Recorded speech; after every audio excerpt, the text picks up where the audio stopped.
Bonjour à tous et toutes. Dans cette opportunité, je voudrais vous parler d'un sujet très connu mais vraiment important pour nous de le savoir. C'est la pauvreté dans le monde ou bien sûr la pauvreté mondiale. D'abord, je ferai une petite introduction à ce qui concerne le sujet. Ensuite, j'aborderai la thématique d'une façon générale en abordant des aspects importants. Et finalement, je conclurai les idées abordées. La pauvreté mondiale, c'est un problème qui affecte tout le monde, soit le pays en développement ou déjà développé. La pauvreté, c'est un terme qui caractérise une personne ou la situation d'une personne d'un groupe dans la société ou bien sûr la même société. Donc la société, quand on parle de pauvreté, on doit tenir compte de quelques aspects principaux dans ces cas-là, l'accès à la nourriture, à l'eau potable, les vêtements, le logement et le chauffage. Mais avec les progrès technologiques et le développement des sociétés, elle concerne également l'accès des ressources comme l'électricité, les communications et de manière générale l'ensemble des conditions de vie, tout ce qui conforme la partie et les conditions et les situations dont la personne est. D'abord, c'est la pauvreté d'une façon générale. Donc, on va parler des causes par rapport à cette thématique. Et quand on parle de possibles situations qui font la pauvreté, il y a plusieurs des causes. Et pourquoi les personnes sont-ils pauvres? Bon, c'est vraiment très difficile de répondre à ces questions. Mais on a quelques aspects dont nous pouvons partir pour aborder cette thématique. Bien sûr, un exemple pour essayer d'identifier les causes de la pauvreté, c'est le manque d'accès à l'éducation. Pourquoi? Parce que si on ne va pas à l'école, si on ne va pas à l'université, si on n'a pas l'opportunité d'aller d'étudier, on n'aura pas l'opportunité de travailler parce que nous n'avons pas des études. Alors, si on n'a pas des études, c'est vraiment difficile de trouver un travail et de vivre d'une bonne façon, oui. Mais ce n'est pas la seule cause quand on parle de la pauvreté. Quand on parle de ce type de thématique, on doit tenir compte aussi l'inégalité sociale. Pourquoi? Parce que les riches vont avoir plus et les pauvres, ils auront la même chose. Alors, on doit trouver un équilibre dans la société pour que les personnes qui ont plus d'argent peuvent aider les personnes qui n'ont pas beaucoup d'argent, oui. Et de cette manière, on aidera les personnes qui vivent d'une façon très pauvre, disons comme ça. Bon, maintenant on va parler un petit peu de l'évolution de la pauvreté. Donc, ce problème n'existe pas aujourd'hui dans l'actualité. Il y a beaucoup d'années, puisqu'il y a des sociétés dans le monde.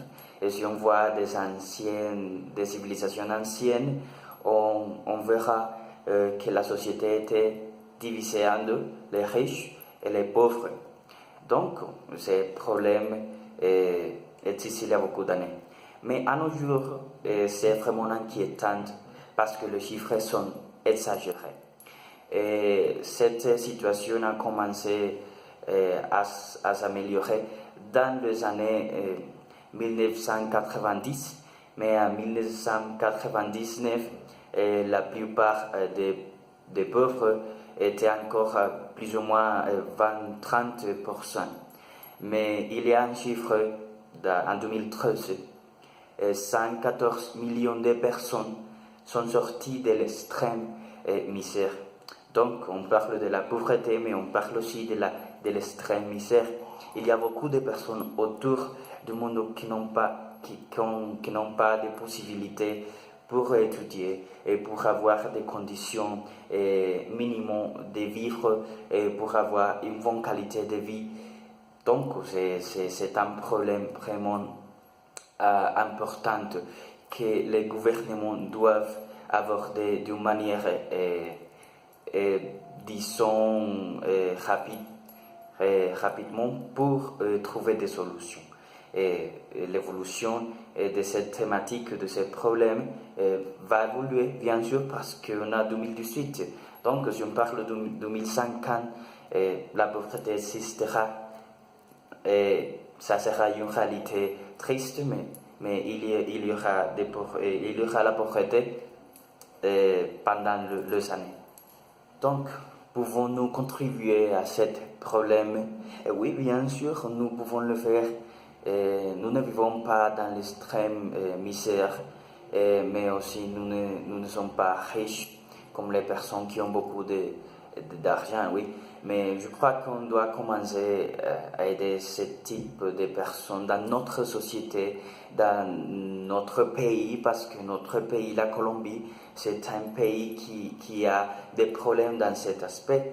Oui, et si on parle de les personnes qui vivent dans la côte, sont des personnes qui ont des problèmes parce qu'ils n'ont pas d'opportunité de travail et le gouvernement n'investit pas suffisant d'argent pour pouvoir aider la société et les personnes qui vivent de cette manière.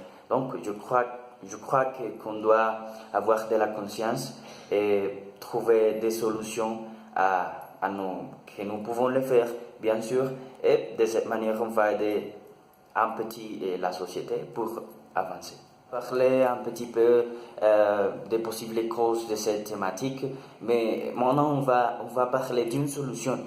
Peut-être il y a plusieurs solutions, mais dans ces cas-là, on abordera seulement une solution, oui. Et je crois que c'est la seule solution pour aborder ce sujet et pour trouver un équilibre, oui. Et j'ai déjà parlé de ça, on va parler un petit peu de cette solution. C'est l'éducation. Et l'éducation, c'est la seule solution pour aborder la pauvreté. Oui. Et si on étudie, si on a l'opportunité d'aller à l'école, à l'université, les jeunes, et si les personnes ont l'opportunité de travailler, il y aura moins de pauvres dans le monde et les conditions dans la société seront similaires. Il n'y aura pas beaucoup d'inégalités dans la société. Grâce à l'éducation, on peut avancer, on peut avoir des conditions de vie normales, disons comme ça. On peut avoir des conditions dont nous pouvons vivre d'une bonne manière et notre qualité sera bonne parce qu'on a les sources, on a le travail, on a d'argent pour trouver, pour manger, pour payer les services et tout ça, oui. Et de cette manière, en utilisant l'éducation, on pourrait solutionner, on pourrait trouver la solution que cette problématique a besoin de. Pour finir, pour conclure les idées, la pauvreté, c'est un problème qui est dans toute la société et tous les pays, peu importe si c'est un pays en développement ou déjà développé, nous tous sommes partie d'une société. Alors, pour être une personne qui est partie de cette société, on doit aider, on doit contribuer à solutionner ces problèmes. On doit chercher des solutions pour essayer que l'inégalité ne soit pas exagérée entre les riches et les pauvres. Bien sûr, les riches doivent aussi aider dans cette problématique et principalement les gouvernements parce que c'est l'entité qui doit aider les personnes de ces pays. Et de cette manière, on tous peut aider à cette solution. Et merci beaucoup pour votre attention. On se voit dans une autre opportunité.